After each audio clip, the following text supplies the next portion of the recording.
국회 외교통일위원회 전체 회의에서 한일 군사정보보호협정 지소미아를 파기해야 한다는 여당 의원들의 주장이 잇따랐습니다. 정부는 일단 협정을 유지하면서도 상황에 따라 검토하겠다는 입장입니다. 대한항공에 이어 아시아나항공도 오는 9월부터 일본행 여객기 운항을 축소합니다. 한국인 관광객이 크게 줄어든 아베 총리의 정치적 고향 야마구치현을 현지 취재했습니다. 폼페이오 미국 국무장관이 북한과의 실무 협상 재개를 희망한다고 거듭 밝혔습니다. 북핵 제재에 창의적 해법을 거론하며 유연하게 대응할 뜻을 내비쳤습니다. 27명의 사상자를 낸 광주광역시 클럽의 증축 구조물은 무자격자가 시공한 것으로 확인됐습니다. 소규모 증축은 허가 대상이 아니라는 점을 악용해 3차례나 불법 증축 공사가 시행됐습니다. 한국 프로축구연맹이 이른바 호날두 노쇼 논란에 대해 소속팀 유벤투스에 공식 항의했습니다. 유벤투스는 경기 시간 단축 등을 요구하며 경기 취소까지 협박했던 것으로 드러났습니다.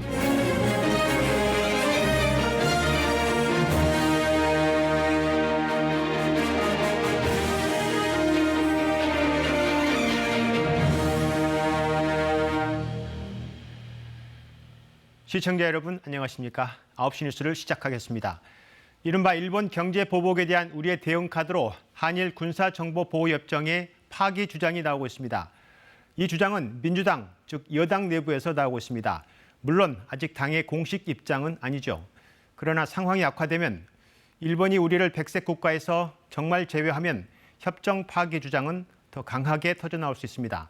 정부는 일단 협정을 유지하겠다는 입장이지만 상황에 따라서 검토할 수 있다면서 가능성을 열어두고 지켜보고 있습니다. 첫 소식은 강나루 기자입니다.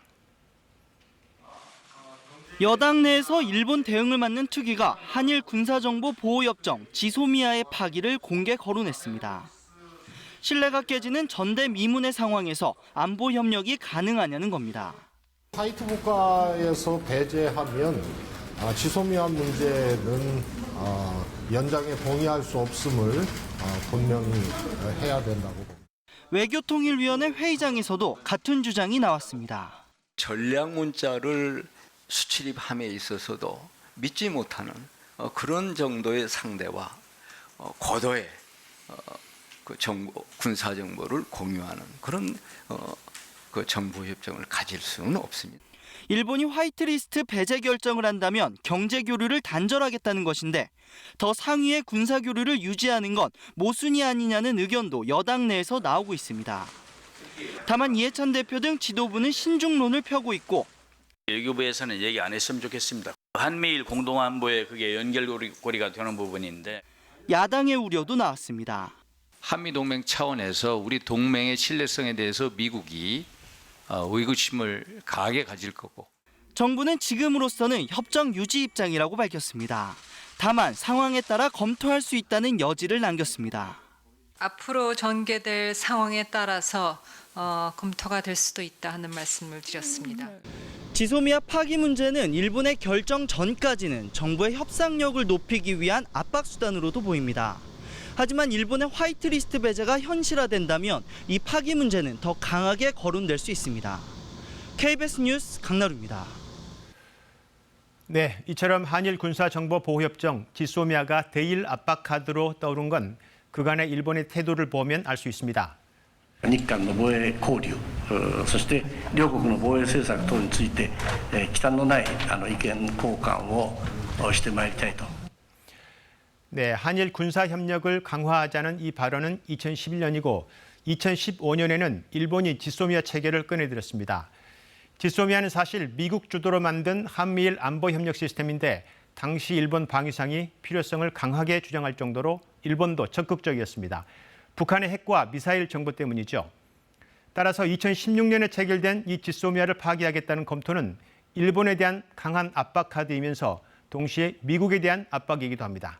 한승현 기자가 좀 더 구체적으로 설명해 드리겠습니다.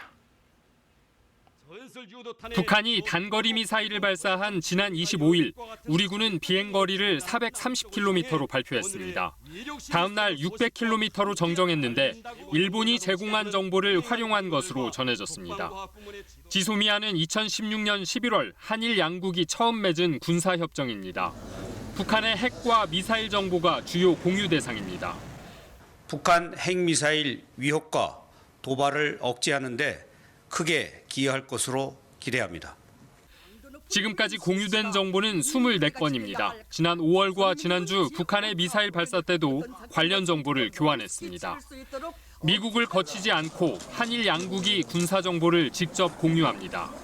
우리 같은 경우는 레이더가 북한의 미사일 발사를 가장 먼저 탐지할 수 있고, 일본 같은 경우는 일본으로 날아오는 미사일이기 때문에 탄착 지점이나 이런 것들을 더 정밀하게 분석할 수 있죠.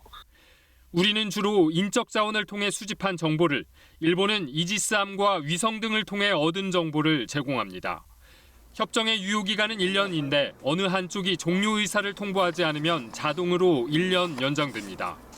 올해 통보 시한이 다음 달 24일입니다.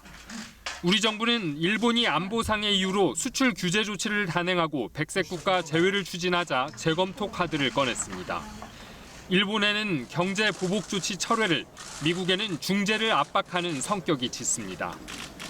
미국과 일본은 협정 유지 입장입니다. 협정 파기는 강력한 압박 카드지만 한미일 공조는 물론 한미 동맹의 근간까지 흔들 수 있다는 점에서 정부는 신중합니다. KBS 뉴스 한승현입니다. 네, 사흘 뒤에 일본의 백색 국가 결정을 앞에 두고 한일 외교장관이 모레 태국 방콕에서 만날 것으로 보입니다. 한일 갈등 이후의 첫 대면이면서 동시에 일본의 백색 국가 지정을 막기 위한 사실상 마지막 담판이 될 가능성이 커 보입니다. 전망은 그리 밝지 않아 보인다는 분석이 많습니다. 김경진 기자입니다. 강경화 외교부 장관이 고노다로 일본 외무상과의 회담을 조율 중이라고 밝혔습니다. 사실상 내일부터 태국 방콕에서 시작되는 아세안 지역 안보 포럼이 계기가 될 것으로 보입니다. 일본의 외무장관을 만나려고 하고 있죠. 시간을 지금 조율 중입니다. 가능성 몇 % 정도입니까? 예, 높다고 생각합니다.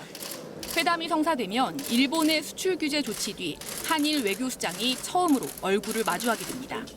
강 장관은 폼페이오 미국 국무장관이 참여하는 한미일 외교장관 회담 역시 열릴 가능성이 크다고 말했습니다. 회담 시점은 일본의 백색 국가 제외 결정 하루 전인 다음 달 1일이 유력합니다. 양국이 담판을 벌일 수 있는 사실상 마지막 기회인 셈입니다. 한일 국장급 협의와 한미일 북핵 수석대표 협의 등 다양한 외교 채널도 동시에 가동될 전망입니다. 최상의 시나리오는 단판으로 일본의 백색 국가 제외 결정을 막는 겁니다. 우리 정부는 백색 국가 제외 조치로 일본 기업들도 막대한 피해를 입는다는 점을 강조한다는 방침입니다. 또 지난달 19일 제시한 한일 기업의 자발적 기금안을 토대로 협상을 시작하되 일본이 제시한 안을 보고 논의를 확장하기로 했습니다. 서로 루즈하는 상황을 막아야 된다 하는 입장에서 반대로 윈윈으로 가야 된다 하는 그 기본 전제를 갖고 대처해 나갈 준비를 하고 있습니다. 하지만 일본이 백색 국가 제외 결정을 철회할 가능성은 높지 않다는 분석입니다. 당정청은 일본의 백색 국가 제외 결정에 대비해 세제 지원 등을 담은 종합 대책을 마련하고 있습니다. KBS 뉴스 김경진입니다. 일본이 이번엔 거의 50년 가까이 된 외교문서를 꺼내들었습니다. 과거 한일 청구권 협상 내용이 담긴 외교문서인데요. 강제징용 배상 문제가 완전히 해결됐다는 주장을 하기 위해서입니다. 도쿄 연결해서 이 문서와 주장의 문제점 짚어보겠습니다. 네, 황현택 특파원, 먼저 외무성이 공개한 문서, 일본 언론에만 줬다고요? 구에서 내용을 파악한 거죠? 네, 지금 보시는 문서는 대일 청구권 요강이란 문서와 당시 협상 내용을 담은 회의록 두 가지입니다. 개인에게 보상을 해달라는 거냐는 일본 측 질문에 국가로서 청구한 것이고 개인에 대해선 국내에서 조치하겠다 이런 우리 측 답변이 담겨 있습니다. 일본은 이를 근거로 한국 정부에 모두 5억 달러를 보상했으니 개인 청구권 문제는 다 해결됐다고 주장하고 있습니다. 일본 관방장관의 말을 들어보시겠습니다. 日本側の考えを対外的に説明し、正しい理解を求めていくことというのは政府として当然の役割だという。 네, 지금 그 문서가 1961년이면 한일 청구권 협정 체결의 4년 전이고 또 실무 협상이고 또 일본 관료가 개인 청구권을 살아있다 이런 말도 한 적이 있는 것 같은데 보상과 배상도 다르고요. 어떻게 봅니까?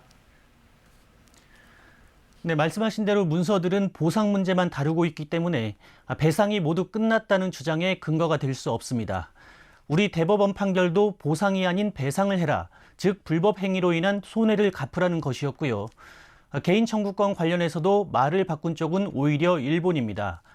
외교 문서를 뿌린 외무성의 수장 고노 회상이 지난해 국회에서 한 말인데요. 직접 들어보시겠습니다.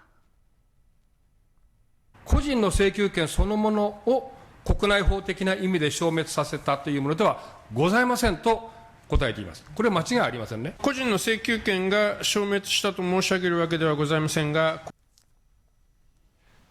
네, 이제 사흘 남은 거죠. 일본 강요회의. 사흘 뒤의 강요회의에서 한국을 백색 국가에서 제외하는 건 강행되는 분위기죠. 네, 그렇습니다. 일본 정부는 다음 달 2일 강요회의에서 법령안 개정을 강행하려는 상황인데요. 이에 대한 비판과 우려의 목소리가 갈수록 커지고 있습니다. 요미우리 신문은 한국의 불매운동이 과거와 다르게 장기화 양상을 띠고 있다고 지적했고요.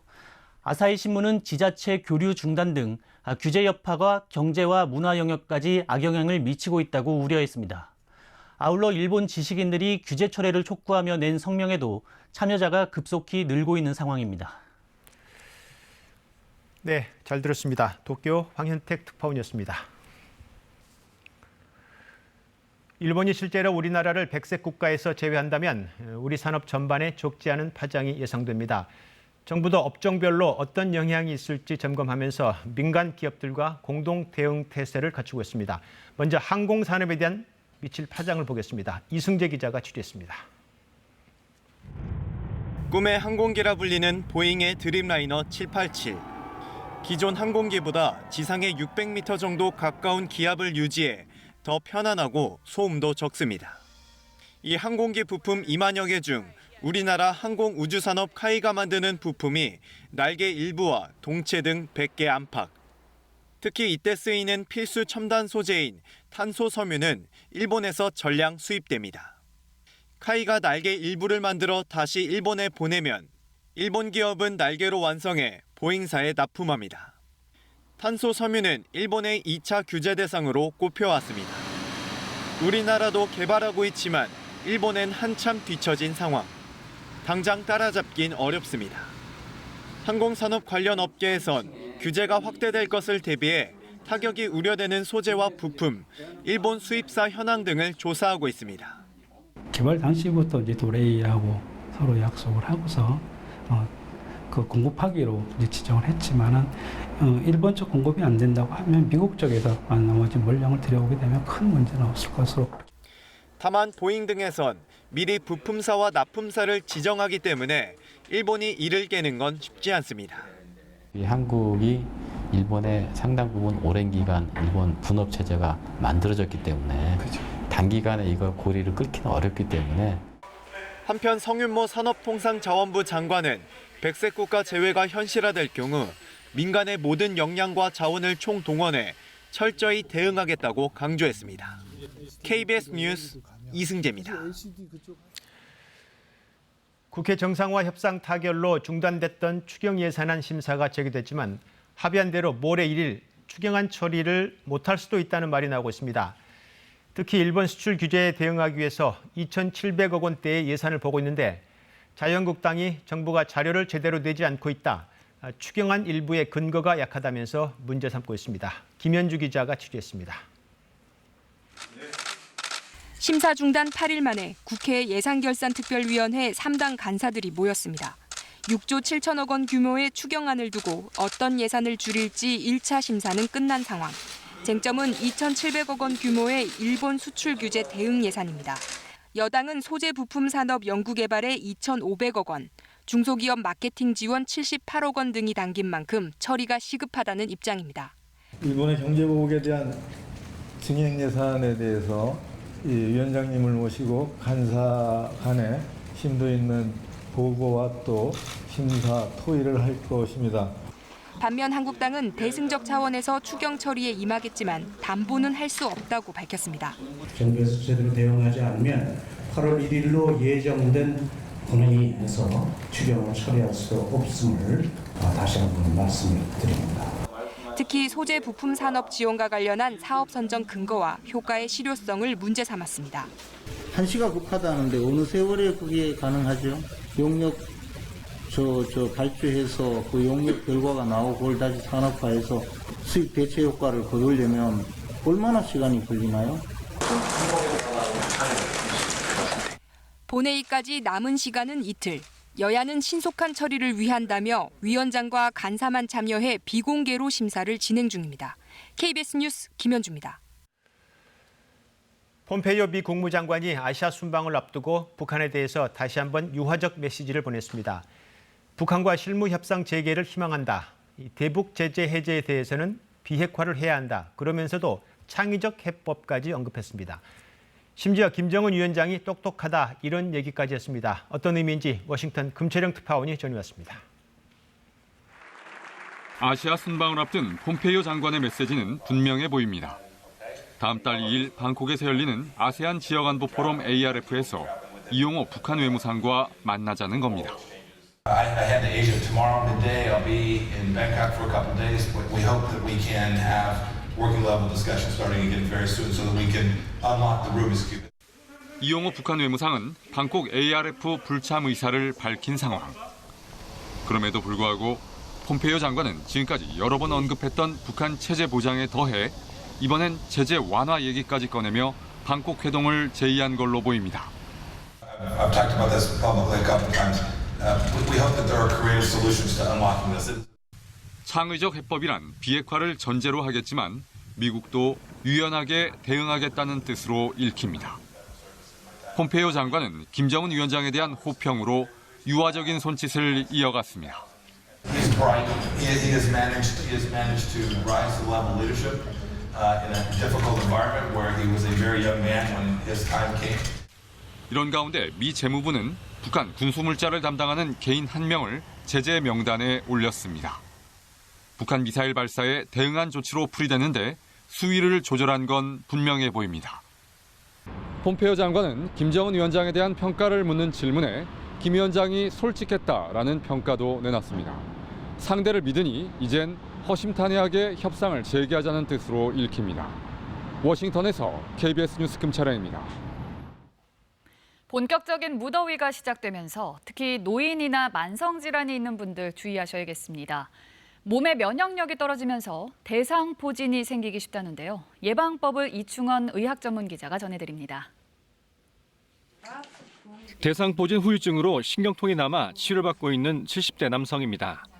2년 전 한여름에 대상포진이 생겼는데 잘 몰라 치료를 늦게 시작했습니다. 대상포진이 기회를 놓치면은 치료가 제대로 안 되면은 신경으로 옮겨진다 그러더라고요. 그래서 지금 신경 치료도 많이 받았고. 대상포진은 면역력이 약해진 틈을 타 몸속에 잠복해 있던 수두 바이러스가 신경을 침범하면서 생깁니다. 심한 통증과 함께 띠 모양으로 붉은 물집이 생깁니다.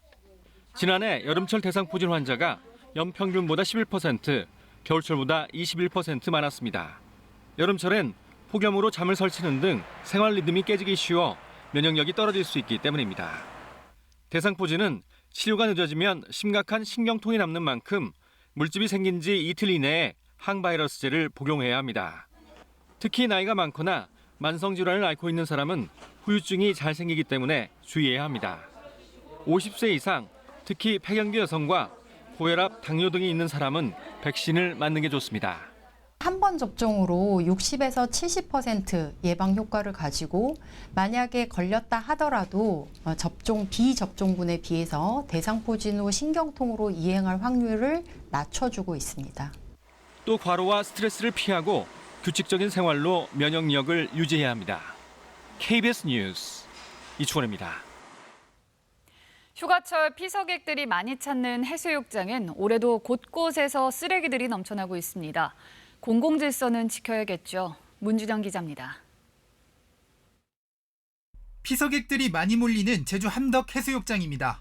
바닷가 백사장을 따라가 보면 먹다 버린 음식들과 종이컵 등 온갖 쓰레기들 투성입니다. 모두 피서객들이 몰래 버린 것들입니다. 여기 함덕해수욕장 유명하다고 해서 왔는데 쓰레기가 아침에 보니까 너무 많아가지고 관광객들이 좀 스스로 자정하는 노력이 좀 필요할 것 같아요. 화장실도 엉망입니다. 분리수거도 안 된 쓰레기 더미가 수북이 쌓여 악취가 진동을 합니다. 내가 울고 싶을 정도로 나와서 내가 새벽 3시에 와서 청소를 하면은 아침 7시까지 청소해도 여기 다 못할 때가. 도심지와 가까운 해수욕장은 더 심각합니다. 야영 금지 구역에서 버젓이 야영을 하고 있고 공용 의자엔 젖은 빨래들을 줄줄이 널어놨습니다. 사용한 텐트와 집기도 그대로 버리고 갔습니다. 이렇게 녹이 쓴 채로 흉물스럽게 방치됐습니다. 야영하면 안 돼 말씀. 이거를 해놔면 깨끗이 치워가면 좋는데 그냥 다 버려두고. 옹기종기 카페들이 들어서 관광 명물이 된 해안도로도 무법천지입니다. 식당과 카페를 찾는 손님들은 거침없이 무단 횡단을 일삼고 있습니다. 대낮 1시간 동안만 살펴봤는데도 무단 횡단이 무려 300건이 넘었습니다. 교통법규는 있으나 마나 중앙선 침범과 불법 유턴 차량도 부지기수입니다. 안전한 장치를 해놓고 관광객들이 안전하게 건너갈 수 있는 그런 보도시설을 설치한다든가. 한 해수욕장 야간 행사에선 댄서들이 지나치게 짧은 의상을 입고 선정적인 춤을 춰 풍속을 해친다는 민원이 생기기도 했습니다. KBS 뉴스 문준영입니다. 지구와 달 사이 거리가 가장 가까워지는 슈퍼문 현상이 다음 달에 2차례 나타납니다. 조수간만의 차가 커지면서 파도도 세고 해수면도 높아지니 해안가에선 안전에 유의하셔야겠습니다. 조혜진 기자입니다. 갯바위 위에 피서객들이 간신히 파도를 피하고 있습니다. 경찰도 가까이 가기 어렵습니다. 구명조끼 좀 입으세요. 해안가에 갑자기 들이닥친 너울성 파도에 휩쓸려 고립된 겁니다. 최근 3년간 연안사고 사망자는 369명, 절반 가까이가 여름에 목숨을 잃었습니다. 바다 날씨에 기상이 급격히 변하는 경우에 순간적인 파도나 들어오는 밀물에 의해서 위험해질 수가 있기 때문입니다. 올해는 8월 1일부터 4일, 그리고 30일부터 9월 2일까지 2차례 슈퍼문이 뜹니다. 지구와 달의 거리가 가장 가까워지는데 이번 슈퍼문은 금음달 형태로 보이게 됩니다. 조수간만의 차가 커지고 해수면은 상승하며 너울성 파도 위험도 더욱 높아집니다. 갯벌에서 조개를 캐거나 바위에서 낚시를 하다가 물때를 놓치면 큰 사고로 이어질 수 있습니다. 올해는 특히 예상 해수면 높이가 최근 10년 사이 가장 높습니다. 21개 지역에서 해안가 침수를 주의해야 하고 인천과 안산, 평택, 마산, 제주 성산포 등은 침수 위험이 경계 수준까지 도달할 것으로 보입니다. 서해에는 새벽 시간, 그리고 제주를 포함한 남해안은 야간에서 새벽 시간에 발생함으로써 야간 바다 활동에 자제와 각별한 대비가.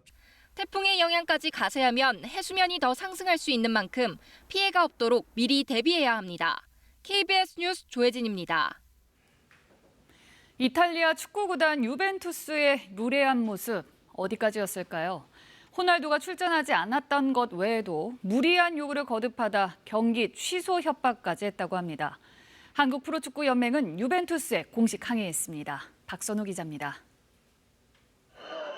유벤투스의 전설 네드베드 부회장은 애초 경기 예정 시간인 오후 8시쯤 프로축구연맹에 황당한 제안을 건넸습니다. 경기 시간보다 4분 늦게 지각한 유벤투스가 킥오프 시간을 1시간 늦춘 9시로 바꿔달라고 요청한 것입니다. 받아들여지지 않으면 위약금을 내고 경기를 취소하겠다는 협박성 발언까지 쏟아낸 것으로 알려졌습니다. 경기 시간을 전후반 40분씩에 하프타임도 10분으로 줄여달라는 이해하기 힘든 무리한 요구도 있었습니다. 프로축구연맹은 한국 팬들을 기만한 유벤투스 구단에 공문을 보내 처음으로 공식 항의했습니다. 킥오프 지연, 그리고 경기 시간 단축 언급, 호날두 선수의 미출전, 유벤투스 구단에 항의 사안을 보냈습니다. 빡빡한 일정에도 유벤투스의 명성을 믿고 일을 진행했는데 큰 소리치며 약속했던 계약 내용은 전혀 지켜지지 않았습니다. 유벤투스 관계자가 직접 이제 연맹을 찾아왔어요. 이러한 일정에도 충분히 가능하다라는 말을 이제 거듭해서 유벤투스는 여전히 공식 입장을 내놓지 않고 있어 팬들의 실망과 분노는 점점 커지고 있습니다.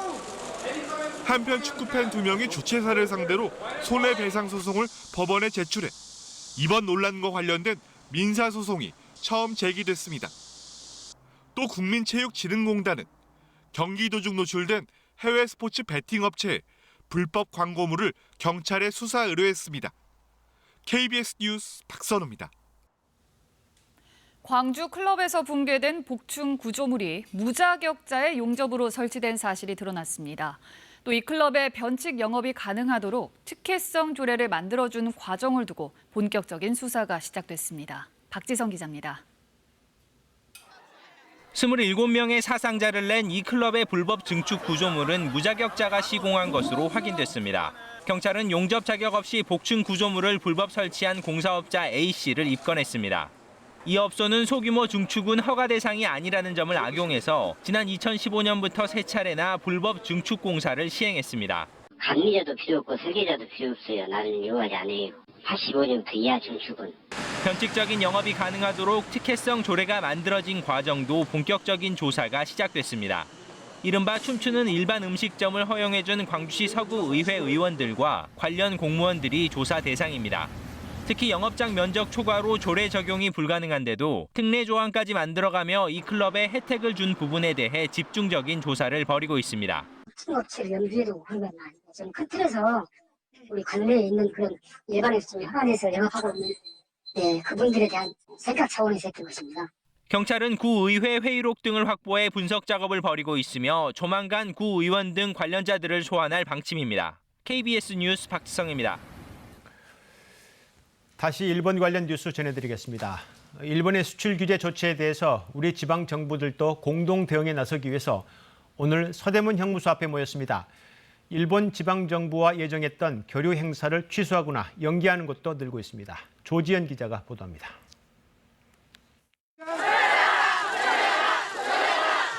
일제강점기 독립투사들이 고초를 겪었던 서대문 형무소 역사관에 자치단체장들이 모였습니다. 일본 정부의 수출 규제를 규탄하기 위해서입니다. 최근 일본의 조치가 강제징용 피해자 배상 판결에 맞선 경제 보복 행위라고 비난했습니다. 역사에 대한 반동으로 오히려 경제 보복 조치를 취하고 있는 것에 대해서 저희는 부당함에 대해서 규탄하지 아니할 수 없습니다. 전국 52개의 기초자치단체가 공동 대응 결의에 동참했습니다. 우선 자발적인 일본 제품 불매운동과 여행 자제 움직임을 지지하고 동참하겠다고 밝혔습니다. 공무상 일본 방문 중단 조치도 거듭 확인했습니다. 한일 관계 정상화와 또 경제 보복 조치가 철회될 때까지 지방 정부, 특히 시군구의 일본 방문을 중지하겠다고. 일본 자치단체와 해온 교류를 당장 끊지는 않겠다고 했지만 교류 행사를 취소하거나 연기하는 움직임도 늘고 있습니다. 부산시가 일본과의 행정 교류 사업을 잠정 중단한 데 이어 경남 거제시와 전남 나주시, 강원 양양군 등이 일본에서 열릴 예정이던 청소년 행사를 취소하거나 연기했습니다. 일본 지방정부와 자매 우호도시 관계를 맺은 자치단체는 132곳. 한일 갈등이 길어질 경우 양국 자치단체 간의 교류와 협력에 더 큰 균열도 불가피해 보입니다. KBS 뉴스 조지연입니다. 일본 여행이 줄면서 일본 지방 도시를 오가는 비행 노선이 잇따라 줄어들 것으로 보입니다. 대한항공에 이어서 아시아나항공도 9월부터 일본행 여객기를 축소 변경했습니다. 이슬기 기자의 보도입니다. 인천공항에서 일본 오사카와 후쿠오카, 오키나와를 운항하는 A330 기종입니다. 최대 290명까지 탑승하는 대형 여객기입니다. 아시아나항공은 추석 연휴가 끝나는 9월 중순부터 A330 여객기를 소형과 중형 여객기로 교체한다고 밝혔습니다. 일본 노선 예약 감소에 따라 9월 중순 이후부터 일본 노선을 운항하는 항공편 중 일부에 한해 소형 항공기로 변경해 운항 예정입니다. 현재 일주일에 20편 정도 투입되는 대형 여객기가 더 작은 기종으로 바뀌면 일본 3개 노선에서 매주 2,000명 가까운 승객이 줄어들 것으로 보입니다. 대한항공도 9월부터 일주일에 3회 운항 중이던 부산 삿포로 간 노선을 중단한다고 밝혔습니다. 인천공항을 이용해 일본으로 출국한 승객은 지난해 7월 97만 9천여 명에서 이달에는 96만 8천여 명으로 소폭 줄었습니다. 9월부터는 일본 노선 예약률이 본격적으로 떨어질 것으로 항공업계는 보고 있습니다. 현재 추세라면 수요는 줄어들 것으로 보고 있으며 특히 지방 노선 중심으로 예약률이 더 많이 떨어질 것으로 예상됩니다. 티웨이 항공과 에어부산 등 저비용 항공사들도 일본 지방 도시를 오가는 항공 노선을 9월부터 축소 중단할 계획입니다. G마켓과 옥션 등 주요 온라인몰의 이달 일본행 항공권 매출은 지난해 같은 기간보다 38% 감소했습니다. KBS 뉴스 이슬기입니다. 한일 관계 악화의 현장을 일본 현지에서 전해드리는 순서, 오늘은 두 번째 지역인 일본 시모노세키입니다. 어제 일본의 가장 남쪽 섬인 큐슈 지역 상황을 취재했던 KBS 취재팀이 오늘은 본섬으로 옮겨서 시모노세키에 도착했습니다.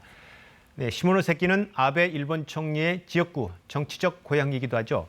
먼저 김진호 기자가 현장 취재했습니다. 시모노세키항 국제 여객 터미널입니다. 지난 밤에 한국인 관광객을 태우고 부산에서 출발한 여객선이 오늘 아침 지금 이곳에 있습니다. 500명이 넘게 타는 배에 50여 명 정도만 타고 왔다는데요. 그래서인지 물론 아침 시간이긴 합니다만 비교적 터미널 주변이 한산한 모습입니다. 줄어든 관광객 대신 부산으로 가며 물건을 파는 이른바 보따리상 한국인들이 간혹 눈에 띕니다. 뭐 한 70% 줄어도 아니지. 5명 올 때도 있고 10명 올 때도 있어요. 시모노세키가 있는 야마구치현은 현 아베 신조 일본 총리의 지역구이자 최근 일본 불매운동 상징이 된 유니클로가 시작된 고장입니다. 제 뒤로 보이는 곳이 아베 총리의 지역구 사무실인데요. 도시 곳곳에서는 저렇게 아베 총리의 포스터를 쉽게 볼 수 있습니다. 야마구치는 외국인 관광객의 절반이 한국인일 정도로 한국인 의존도가 높습니다. 이 때문에 보수 색채가 강한 지역인데도 한일 관계 개선을 바라는 시민들을 쉽게 만날 수 있었습니다. やっぱり我々はなんて言いますかね。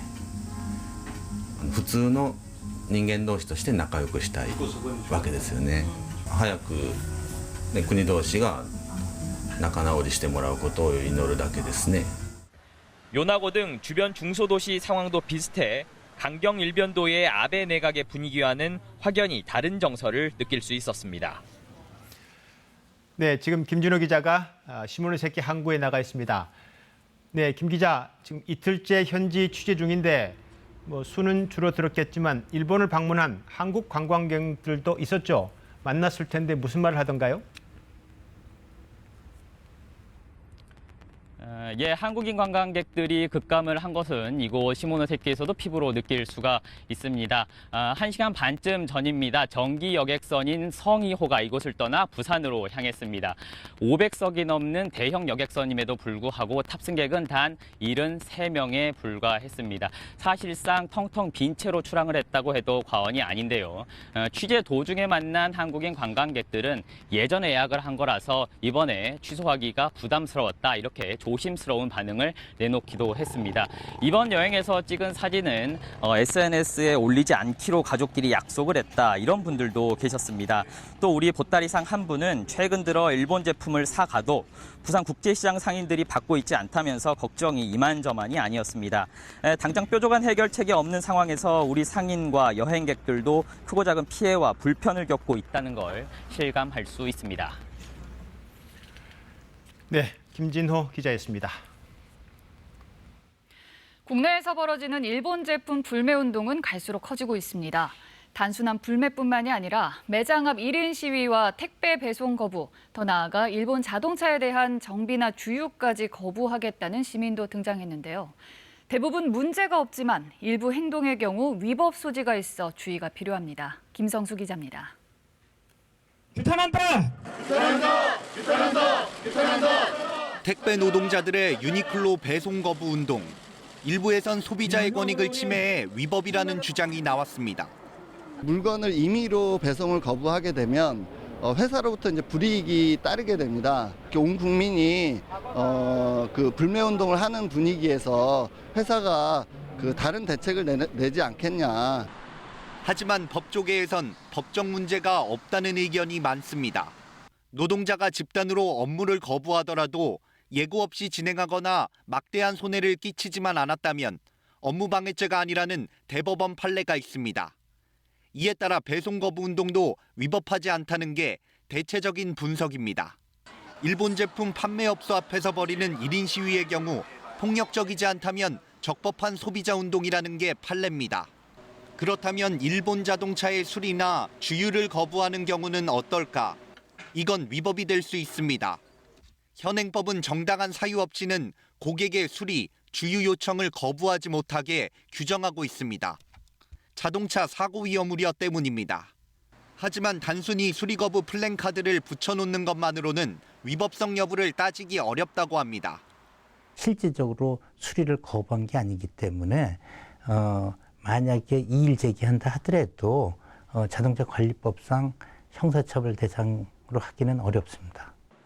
또한 불매운동에 참여하지 않는 사람을 특정해 SNS 등에서 공개적으로 비하하는 표현을 사용할 경우 모욕죄로 처벌받을 수 있습니다. KBS 뉴스 김성수입니다. 부산의 한 빌라에서 홀로 살던 30대 여성이 숨진 채 40여일 만에 발견됐습니다. 고독사, 특히 20, 30대 젊은 층에 대해서도 대책이 필요해 보입니다. 최희지 기자입니다. 부산 해운대 한 빌라입니다. 어제 오후 1시쯤 이곳에서 홀로 살던 36살 여성 A씨가 숨진 채 발견됐습니다. 요즘 통 연락이 안 되자 관리인과 집주인이 창문을 통해 집 내부를 살펴보다 숨져 있는 A씨를 발견했습니다. 요새 낌새가 이상하니까 한번 열어보자. 문이 안 닫겠길래 열어보니까 상황이 그런 거예요. A씨 사체는 이미 심하게 부패돼 있었고 경찰은 대략 40여일쯤 전에 숨진 것으로 추정하고 있습니다. 무직자였던 A씨는 수년간 가족과 떨어져 지냈으며 생활고를 겪었던 것으로 알려졌습니다. 이처럼 홀로 사는 20, 30대 젊은 층도 늘 고독사 위험에 노출돼 있지만 정책의 우선순위에서 밀려나 있습니다. 중장년층과 노인에 대해서 문을 두드리는 일들은 시도하고 있지만 아까 말씀드렸던 것처럼 청년은 보다 좀 다른 개념으로 접근해야 될 필요가 있는데 그런 정책들은 아직까지 좀 미비하다 보여지고요. 부산시도 최근 조직 개편을 통해 고독사 예방 전담팀을 없애버리는 바람에 논란을 더욱 키우고 있습니다. 경찰은 정확한 사망 원인을 가리기 위해 국과수에 부검을 의뢰했습니다. KBS 뉴스 최휘지입니다. 귀금속을 살 것처럼 착용해보겠다고 한 뒤 그대로 달아난 절도범 일당이 붙잡혔습니다. 주로 거동이 느린 60대 고령자들이 운영하는 금은방을 전문적으로 노렸습니다. 백상현 기자입니다. 충남 예산의 한 금은방. 물건을 살 것처럼 한 젊은 남성이 귀금속을 건네봤더니 바로 낚아채서 그대로 달아납니다. 또 다른 금은방. 젊은 남성은 주인이 팔찌를 채워주고 돌아서자 문을 열고 쏜살같이 달아납니다. 신고를 받고 절도범 추적에 나선 경찰이 도주로를 막아서고 차 문을 열어 절도범 일당 가운데 한 명을 체포합니다. 이렇게 검거된 일당은 20대 3명. 이런 수법으로 금은방 16군데에 손님처럼 들어간 뒤 대담하게 주인이 보는 앞에서 순식간에 귀금속을 들고 달아났습니다. 주로 거동이 느린 60살 이상 고령자가 혼자 운영하는 금은방을 범행 대상으로 삼았습니다. 피해 액수는 2,500만 원이 넘습니다. 고령 나이에 있는 1인이 운영하는 금은방을 물색을 하거나 아니면 2인이 운영을 하더라도 도주 시 추격이 힘들 만한 장소를 미리 물색을 해서 범행을 한 것으로 확인이 되었습니다. 이들은 경찰 추적을 피하기 위해 대전과 충남, 충북, 경기 지역 등을 수시로 오가며 열흘 가까이 무차별적으로 범행을 저질렀습니다. 경찰은 특수 절도 혐의로 일당 3명을 검찰에 송치했습니다. KBS 뉴스 백상현입니다.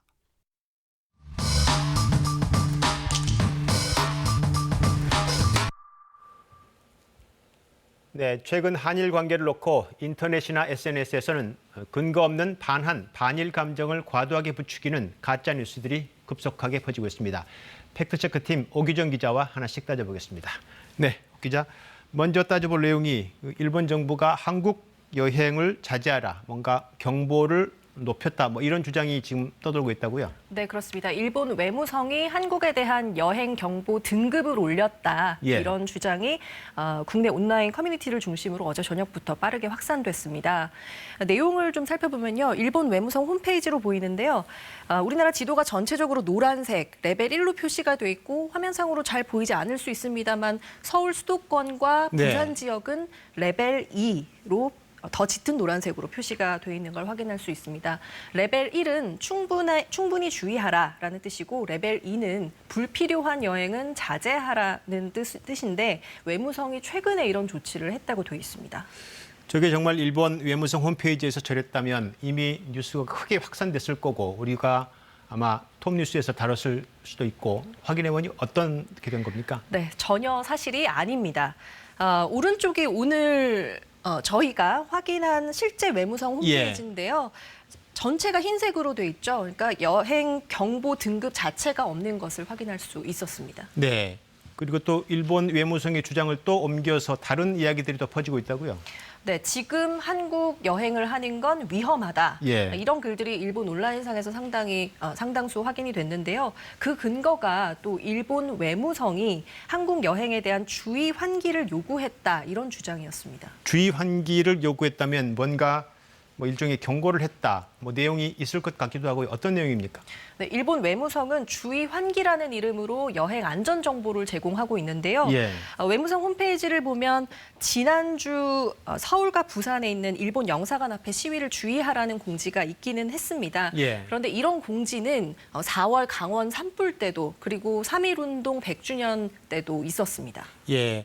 그러니까 한일 관계와 무관한 여행객의 안전 정보일 수도 있는데 이걸 가지고 한일 관계를 악화시키는 걸로 지금 이용된 거군요. 네, 그렇습니다. 심지어 외무성이 한국 여행을 금지하는 조치를 해야 한다 이런 일본 언론도 있었는데요. 예. 인터넷에는 외무성이 실제로 검토를 하고 있다는 주장도 있어서 이걸 일본 대사관 측에 직접 확인을 해봤더니 전혀 그런 사실이 없다. 민간 교류는 계속하겠다는 게 일본 정부의 방침이다. 이런 답변이 돌아왔습니다. 네, 그리고 마지막으로 불매 운동을 한 한국인을 일본에 신고하자. 그러면 일본 입국이 안 된다. 뭐 이런 주장도 있다고요. 네, 일본 제품 불매 운동을 방해하려는 주장으로 좀 해석이 되는데요. 예. 이렇게 일본 외무성 신고 사이트를 공유하면서 일본 제품 불매 운동에 동참한 사람을 발견하면 예. 여기다 신고를 해라. 그러면 일본 입국이 금지된다. 그리고 또 실제로 불매운동에 동참한 연예인들을 신고했다라는 주장이 극우 성향 사이트를 중심으로 확산이 됐는데 예. 역시 일본 대사관에 확인해 보니까 불매운동에 참여했다고 해서 입국 금지가 될 수는 없다면서 조금 황당하다는 반응을 보였습니다. 네, 알겠습니다. 잘 들었습니다. 팩트체크팀 오규정 기자였습니다.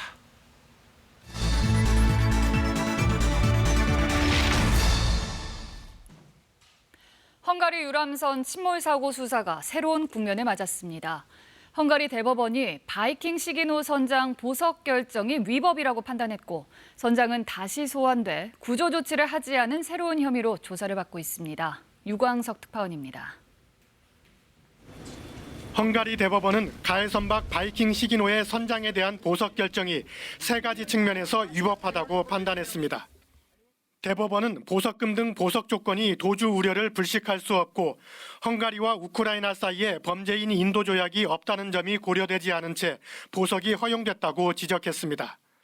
또 고등법원이 검찰 측 항고 이유를 고려하지 않은 점도 위법이라고 판단했습니다.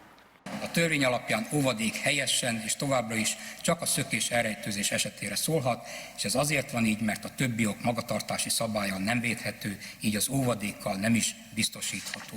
우리 정부 합동대응팀은 헝가리 검찰이 법률 검토를 거쳐 바이킹 시기노 유리 선장의 구속영장을 다시 청구할 것으로 예상했습니다. 이런 상황 속에 유리 선장은 다시 경찰에 소환돼 조사를 받고 있습니다.